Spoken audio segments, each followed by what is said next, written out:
setelah sholat 5 waktu, apakah ada untuk berdoa? Ini kan jadi perdebatan panjang juga itu. Pernah ada viral di YouTube itu. Ustadz mengatakan, tidak ada itu doa setelah sholat itu. Ramai sekali itu. Yang ada kan zikir memang. Tasbih 33, takbir 33, tahmid itu memang ada, tapi itu kan zikir. Nah, bagaimana doa? Itu yang kemudian diperdebatkan.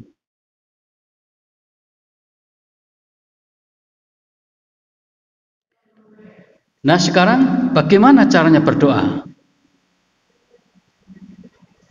Ya. Ini untuk mengingatkan kita, ya. Mungkin dulu kita pernah belajar, supaya semakin mantap yang belum menjadi tahu. Di antara tata cara berdoa, yang pertama adalah menghadap kiblat dan mengangkat kedua tangan. Para jamaah, ini sunnah, ya. Sangat ditekankan. Usahakan sepanjang tidak mengganggu aktivitas lain dan itu memungkinkan, maka ketika berdoa lakukanlah dengan cara menghadap ke kiblat dan mengangkat kedua tangan. Di antara yang dibahas oleh tarjih itu kan, setelah sholat 5 waktu, apakah ada untuk berdoa? Ini kan jadi perdebatan panjang juga itu. Pernah ada viral di YouTube itu. Ustadz mengatakan, tidak ada itu doa setelah sholat itu. Ramai sekali itu.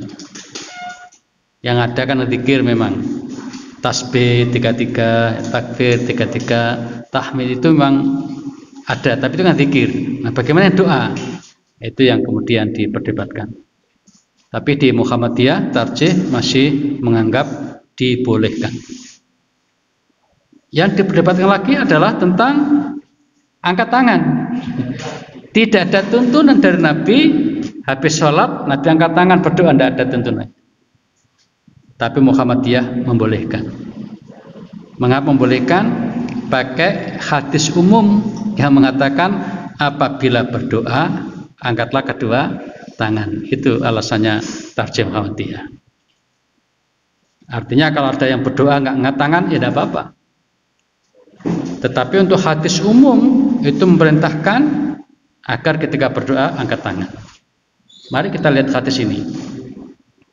Inna Allah, sunya Allah hayyun, sangat pemalu, karimun, sangat pemurah, yastahi, malu idza rafa'ar rajulu ila yadayhi, apabila ada orang mengangkat kedua tangannya berdoa, maksudnya ayaruddahuma sifran haibataini, kemudian menolaknya dengan tangan kosong. Jadi Allah malu kalau orang berdoa kok dibiarkan saja, padahal dia sudah angkat tangan. Dengan keterangan lain bahwa Allah akan memberikan perhatian lebih kepada orang yang ketika berdoa mengangkat kedua tangannya. Itu maksudnya. Hadis ini riwayat Abu Dawud dan Tirmidzi. Tentang status hadis ini Al-Albani menilai sahih. Jadi hadis tentang bagusnya berdoa dengan mengangkat kedua tangan ini diriwayatkan oleh Abu Dawud dan Tirmidzi dan disahihkan oleh Syekh Al-Albani. Nah, nanti ada perdebatan lagi, ini fikihnya ya para jamaah.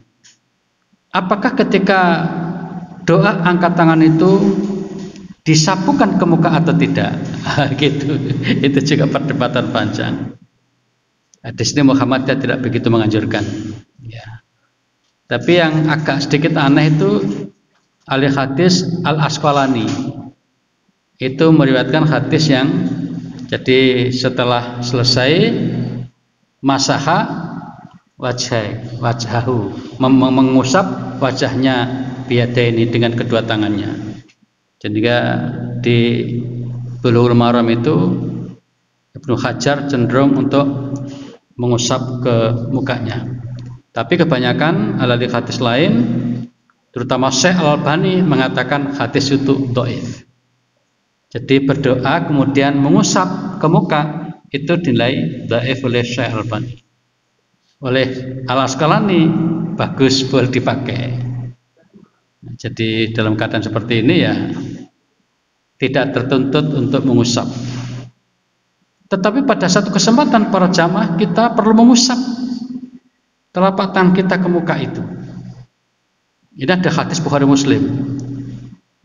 Jadi Nabi itu biasa punya tradisi, nanti kalau panjenengan cocok amalkan, sebelum tidur itu bersuci dulu ya, kemudian membaca Al-Qur'an. Qul Al-Falaq An-Nas. Setelah itu diusapkan ke mukanya ya, kemudian ke kepalanya dan seluruh tubuhnya. Itu Bukhari Muslim hadisnya. Dilihat dari sisi ini tidak ada masalah dengan mengusap kedua telapak tangan ke muka tadi itu. Tapi yang kedua ini ada hubungannya dengan ini masalah energi positif. Ketika seorang membacakan Al-Quran tadi, kemudian ditiupkan ke telapak tangan, begitu, baru kemudian diusapkan ke seluruh anggota tubuhnya. Nah, dari sini maka kemudian ada yang tetap menganggap baik-baik saja, termasuk ahli hadis yang hafal 300 ribuan itu, Syekh Ibnu Hajar Al-Asqalani. Tapi Al-Albani mengatakan itu hadis dhaif, nggak usah diamalkan katanya. Dalam hal seperti ini kita tidak perlu terlalu mempertentangkan. Jadi di Muhammadiyah saya lihat tidak begitu menekankan setiap habis doa itu kemudian mengusap, tidak ditekankan. Tapi angkat tangannya tetap dianjurkan. Di situ masalahnya. Ya. Pernah suatu ketika ada orang bertanya, apakah ada tuntunan ketika selesai sholat lalu berdoa angkat tangan? Jawabannya tidak ada secara khusus, tidak ada. Tidak ada keterangan bahwa Nabi setelah sholat lalu berdoa dan mengangkat tangan. Itu tidak ada hadisnya. Tapi menggunakan hadis umum tadi itu bahwa kalau berdoa hendaklah mengangkat kedua tangan. Di hadis tadi ini tidak disertai dengan lalu mengusapkan ke wajah, tidak ada. Tapi cukup mengangkat tangan itu ada. Dari situ kelihatannya ulama tarjih cenderung pada pendapat boleh ketika doa itu atau bahkan bagus ya mengangkat kedua tangannya. Dianjurkan, tidak wajib ya.